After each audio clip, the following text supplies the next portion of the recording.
एकाला बी काढून दिली नाही मॅडम आतापर्यंत वाळू. नाही ती नंबर आले की काढून देणार आपण. आमचा अर्ज नाही काय आम्हाला अर्ज बी घेतला नाहीत मॅडम. तुम्ही मग द्या ना, अजून सांगितलं द्या. बाळेवाडीने ही वाळूसाठी आम्ही मुंबईला जाऊन हायकोर्टात आम्हाला पाण्याची व्यवस्था नाही.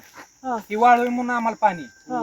आम्ही मुंबई हायकोर्टात आमच्या गावाने मागच्या 10 वर्षात 2011 साली जवळ 5-6 लाख रुपये घालले होते. बर बरं आमच्या आधी पाण्याची सुविधा करा ना तुम्ही. पाणीच नाही मॅडम गावाला. पाणी आणि वाळू हा वेगळा विषय. वाळूमुळे पाणी राहतंय मॅडम.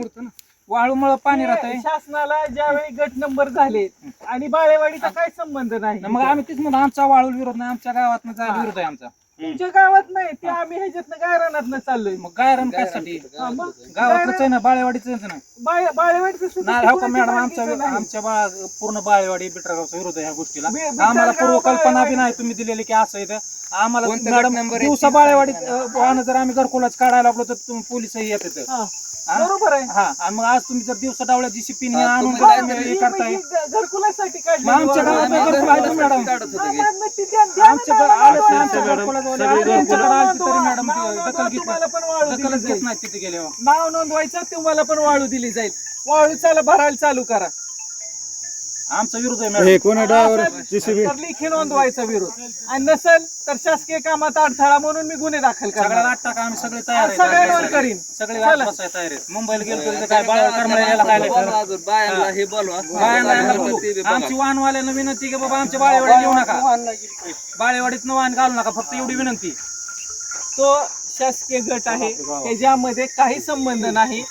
तुम्ही चालू करा. ती सगळ्याला वाहतूक आहे आणि ही काय ही घरकुलाची वाळू आहे. मॅडम तुम्ही पानंद रस्त्याला इतकी तत्परता नाही तो दाखवत. आम्ही 5-5 तारखा दिल्या तुम्हाला पानंद रस्ता करा म्हणून आणि तुम्ही इथं लगेच आलात. हा, बरोबर आहे की. का मग ते नाही का शेतकऱ्यांचं नाही का ते नाही का पावसाळा तोंडावर आलाय. आम्ही मागच्या पावसाळ्यात तुम्हाला तुम्ही लगे आता फौज फाटा घेऊन आला. फौजफाटा घेऊन आला. बरोबर आहे. तो विषय आता नाही. घरकुलाचा वाळूचा विषय वेगळा आहे. मग तो कुणाकडे जायचा? आम्ही 5 वेळा तुमच्याकडे आलो मॅडम. 5 तारखेला मग पानंद रस्ता तुमच्या ह्याच्यात नाही काय करू आपण सगळी कामं करायची. किती दिवस तुम्हाला मर्यादा आहे का नाही? GR मध्ये दिलंय का नाही मॅडम? 90 दिवसात तुम्ही सोय करा. तसं का हो मॅडम? तुम्ही 5 तारखा दिला.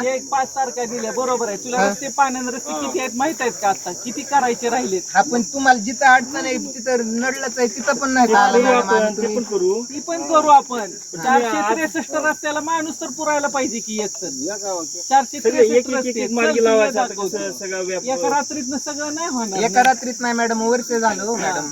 मॅडम एक काम करा ना, स्थानिक यांचे जे आहेत ना त्यांचे द्या ना आधी. काय त्यांना स्थानिक ह्यांना वाळू दिली पाहिजे ना. नाही कधी म्हणले. त्यांना घेतलेच नाही तर अर्थ त्यांच्या मागणं ऐका मॅडम.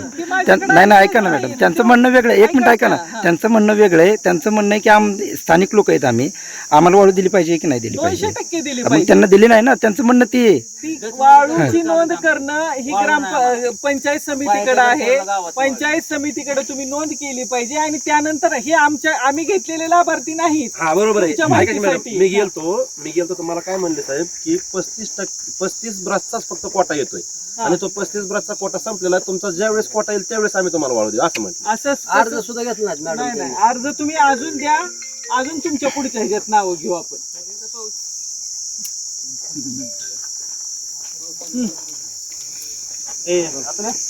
गेलं तिकडे गेलं.